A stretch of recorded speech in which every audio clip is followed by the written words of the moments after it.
그런데 그것이 알고 싶다는요. 이런 문제를 제기를 할 때는 정확하게 그 인과관계가 상식적으로 추론이 가능한 수준으로 해야 된다는 겁니다. 자, 그런 걸 엮어서 국가보호선박이었다고 툭 던지고 사고 시에 국정원에 가장 먼저 보고해야 된다. 가장 먼저 세경에 보고해야 되고요. 그 보고 개통도라는 것은 세월호 청해진 해운에서 만드는 겁니다.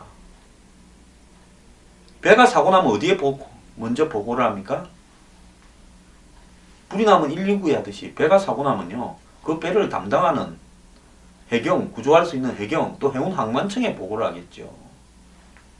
그러지 않습니까? 그 다음에 국정원에 보고하는 거는 그런 담당 기관들이 국정원에다가 알아서 보고를 하겠죠. 그래서 세월호 같은 고물배에 그야말로 불법 개조에 설령 수십 년의 낡은 배를 국정원이 특수 관리해야 될 이유가 무엇인지에 대해서 그것이 알고 싶다 해서는 제대로 캐스해야 된다는 겁니다. 보도를 기왕에 하려면요. 자, 그러지 않고 노트북에 나와 있는 무슨 휴지 배치, 직원 휴가 계획 이런 부분에서 국정원이 지적을 했다. 국정원이 세월호에 화장실에 휴지가 있냐 없냐를 왜 챙깁니까? 만약에 이렇게 한 국정원 직원이 있다면요. 그놈은 세월호한테 뭐 좀 뜯어먹으려고 필요 이상으로 오바질 한 거 아니겠어요? 이게 도대체 세월호 침몰과 국정원과 뭔 관계가 있다는 겁니까? 직원이 휴가를 가든가 말든가 뭔 관계가 있다는 겁니까? 이 매뉴얼에서 보고 이 뭡니까? 이 국가관리 선박의 매뉴얼에 이런 부분에 휴지까지 배치하라는 게 있겠습니까? 직원 휴가까지 간섭하라는 게 있겠습니까? 그래서 이 세월호라는 배에 한마디로 정부의 최고 핵심 주요 인사나 고관 대작들이 이 배를 타고 제주도를 오가면서 국가의 중대사를 논하고 아니면 유병언이나 청해진 해운과의 유착관계를 논하고 거기에 고급 접대와 향응을 뱃속에서 제공하고 돈가방을 전달하고 이런 일들이 있지 않은 한은 도대체 이 고물배 수리비까지 합쳐서 100억밖에 안 들었다라는 이 고물배 그러면 도입 비용은 얼마겠습니까? 도입 수리비가 100억이면요. 요즘 좋은 트럭도 하나 십수억 합니다. 그러면 이런 배가 뭔 가치가 있다고 이걸 갖다가 하겠습니까? 관리를 하겠습니까? 그래서 한마디로 이 배에서 어떤 정치 로비나 유병헌의 사업 로비를 하는 공간으로 운영이 되었다. 그래서 그런 어떤 고관 대작들이 가끔씩 많이 타기 때문에 이 배를 특수 관리해 왔다. 이러면 말이 됩니다. 그렇다면 그런 정황들을 제기해야 되죠. 이 배에 타고 다닌 사람이 누구였다. 그게 아니라면요. 왜 학생들이 수학여행을 이 배로 갔습니까? 비행기로 안 가고요? 비행기로 가면 돈이 비싸니까 배로 간 거 아니겠습니까? 그야말로 사회에 서민들이 타고 다니는 교통수단이었지 않습니까?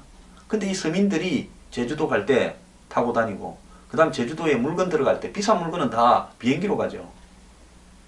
한마디로 뭐 과자니 무슨 쌀이니 이런 거 들어갈 때 이걸로 가지 않겠습니까?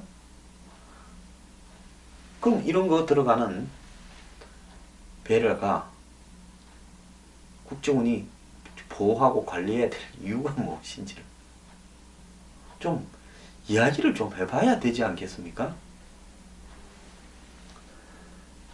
자, 인도네시아 같은 나라는요, 섬으로 이루어져서 그 주요 섬과 섬 사이에 운항을 대부분 배가 합니다. 그래서 여객선이 국가의 교통 체계망에서 핵심적인 것이지만은 이 한국에서 대부분은 비행기로 갑니다. 그렇지 않습니까? 관광 여행객의 대부분은 비행기로 가고 그야말로 학생들 수학여행이나 나이 드신 분들이나 서민들이 배로 제주도 가죠. 저도 제주도요 수십 번을 갔습니다만은 배로 타고 간 적은 한 번도 없습니다. 자, 그래서 이런 부분을 사실과 그 다음에 허위 그리고 그런 적당한 개연성들을 엮어서 어혹이라고 보도를 하면 그것을 국민들은 어떻게 해석을 하겠습니까? 언론에 이렇게 공신력 있는 책임감을 제대로 지키려면요. 4월 16일 세월호 2주기 때 뭐 세타의 경고하면서 뭐 무섭도록 소름 끼치도록 어쩌고 저쩌고 하는 이야기를 하면서 실제로 내용을 보면 저도 이게 무슨 소리를 하나 싶어서 잘 찾아봤습니다. 실제 내용을 보면 아무것도 없습니다. 저같이 사회 물정이 좀 아는 사람이 보면 이거 좀 어떻게 했구나 하는 감은 옵니다.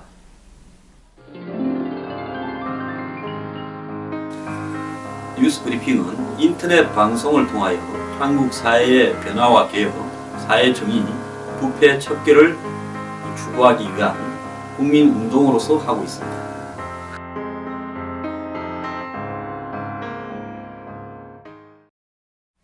제가 이 이야기를 하는 것은 안철수 국민의당이요. 선거 끝나자마자 지난 금요일부터 뭐 서비스 산업발전법이나 노동개혁법을 세월호법과 딜하자. 세월호법을 뭘 어떻게 하자는 거예요? 세월호가 조사 특위가 작년 1월부터 출범을 했는데 일은 안 하고 있다가 8월 달부터 일을 제대로 시작을 했습니다. 그 사이에 상금 부위원장은 사퇴도 했죠. 그러면서 월급은 1월 달부터 또 다 받아갔습니다. 우리가 통상적으로 일을 했냐 안 했냐 하는 것은 월급을 받아가는가 안 받아가는가가 핵심 아닙니까? 1월 달부터 월급을 받아갔으면 일도 1월 달부터 한 거죠. 안 하고 태업을 한 것은 사실 월급을 받아가지 말아야 되는데 그렇지 않습니까? 무노동 무임금의 원칙에 의하면 안 받아가야 되죠. 근데 일을 안 하고도요, 이것저것 시비 걸면서 뭐 채용과 관련되는 시비, 예산과 관련되는 시비, 무슨 진실 규명과 관련되는 시비라 어쩌다 이러면서 7개월을 허송세월하고는 월급을 1월 달부터 받아가 놓고는 그럼 임기가 1년 6개월이니까 언제까지입니까? 1월부터라면 올 7월까지 임기인데요.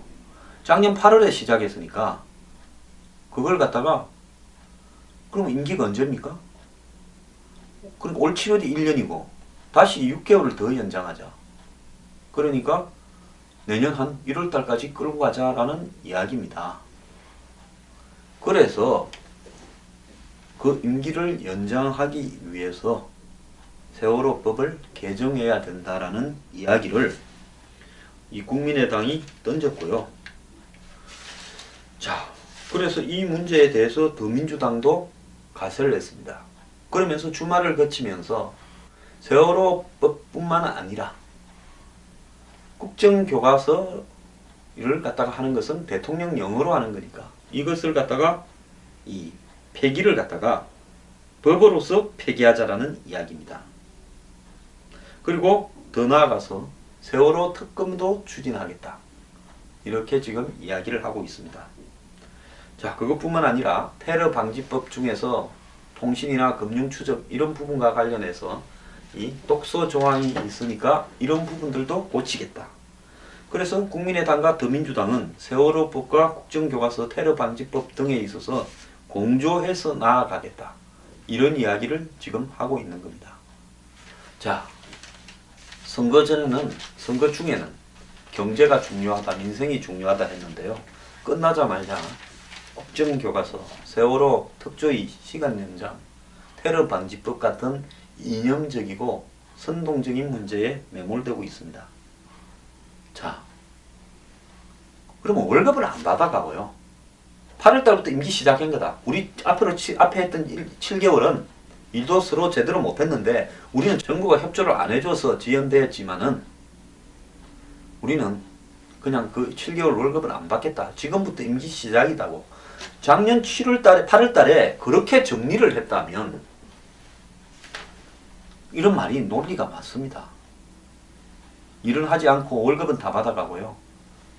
그래갖고는 시간을 고의적으로 지연시켜 놓고 이제 더 연장하자고요.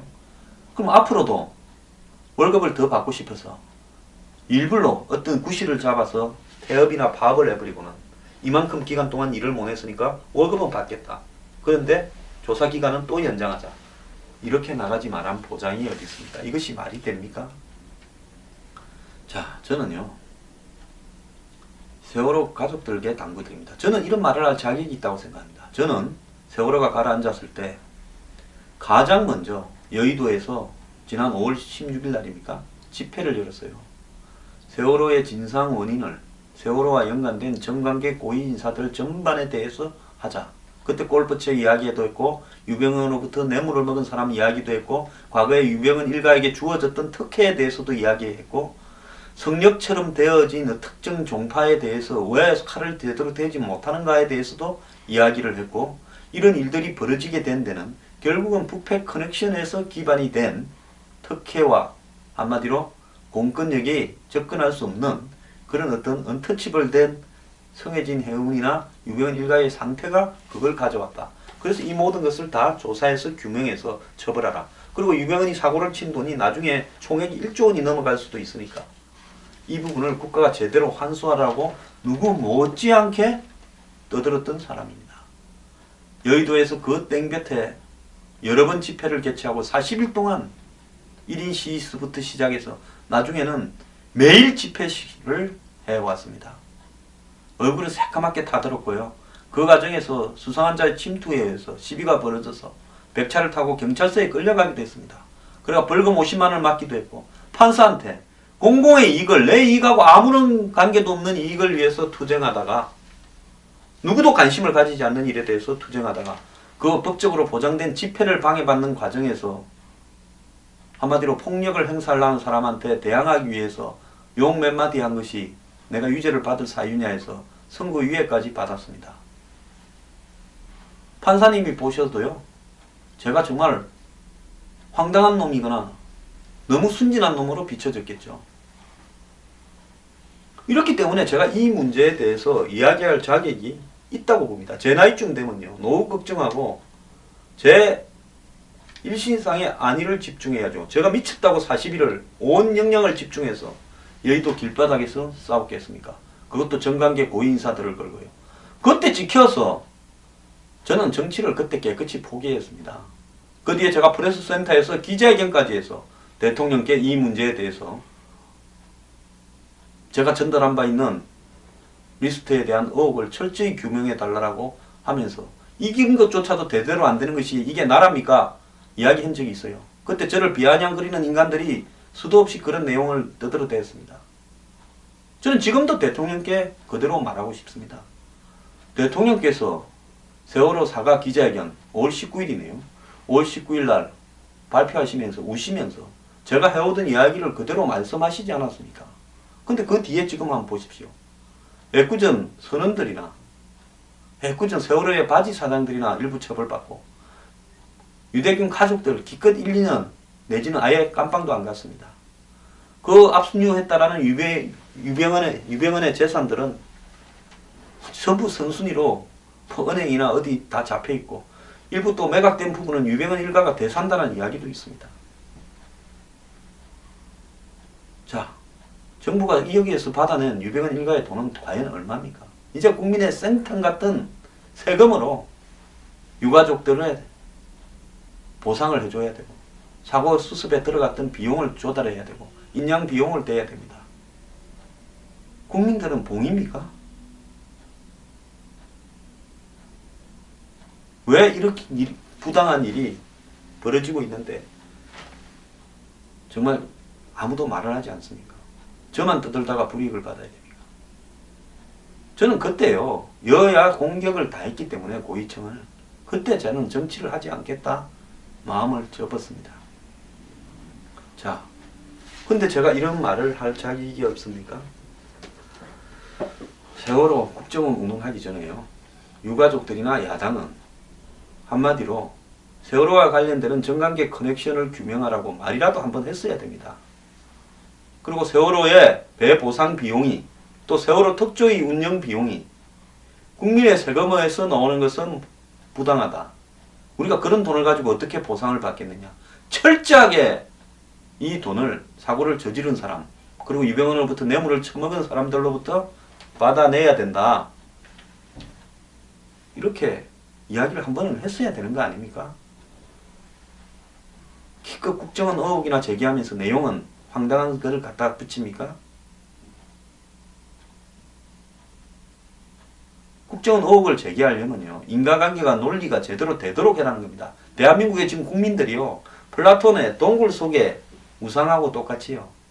진실이 뭔가를 보는 게 아니라 그림자, 한마디로 불빛에 비춰진 허상을 보면서 떠들고 있는 그런 상황이 됐습니다. 이 사회가 지금 정상적인 부분이 몇 개가 된다고 보십니까? 좌우를 막론하고 SNS 돌아다니는 황당한 주장이나 논리, 아젠다가 전부 정치적 선동에 불과한 헛소리들입니다. 그런데 공중방송이 이걸 앞장서서 되겠습니까? 저는 지금이라도요, 유가족이나 그 다음에 야당들이 세월호 특검을 추진할 때 그 목적으로, 또 세월호 법 개정의 첫째 목적으로 유병헌과 관련된 정관계 고위인사에 대한 유착관계를 규명하고 이 사건을 재조사하겠다는 걸 넣으십시오. 그리고 재산환수 추징에 있어서 다시 시작하겠다고 이야기를 좀 하십시오. 저한테 투구하면요, 우리 사무실로 전화 옵니다. 또 언론에 띄었습니다. 황장수요, 유병헌 사건 때 헛소리 많이 해서 법적 대상을 하겠다고. 그리고 자기들끼리 이 유병헌 사태에 대해서 말을 한 사람들을 전부 말들을 다 분석해서 고발하려고 하는 팀들이 있다.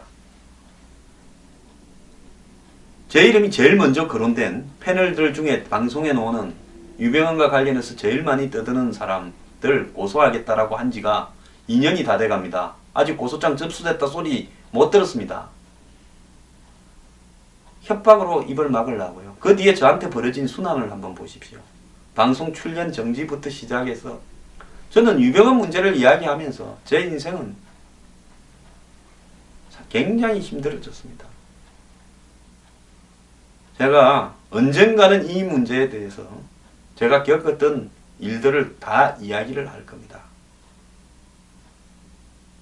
그때요, 한번 이 사회가 얼마나 썩었는지 여러분들이 한번 느껴보십시오.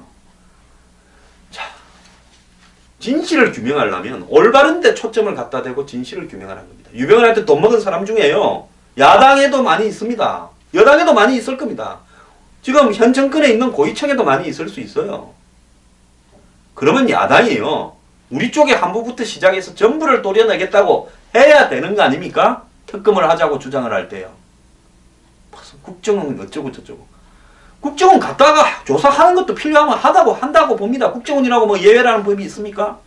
그런데 그날 방송에서 했던 내용이 중요한 거 다 들어있을 건데 그게 무슨 건덕지가 되냐는 겁니다.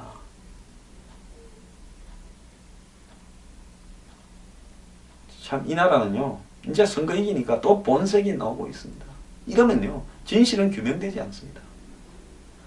세월호 특검을 추진하고 세월호법을 연장하는 부분이 잘못됐다고 제가 이야기하는 게 아니라요, 무엇 때문에 그렇게 해야 된다는 이유가 완전히 잘못됐다. 이겼으니까 정치적 한풀이하고 우리를 지지하는, 한마디로 대한민국을 파헤쳐서 산산조각을 내고 싶은 이념적 교조주의자들의 농간, SNS에서 춤을 추는 덜 떨어진 동굴 속에 있는 인간들의 비위를 맞추고자 지금 이 짓을 하고 있다는 것이 안타까울 뿐입니다.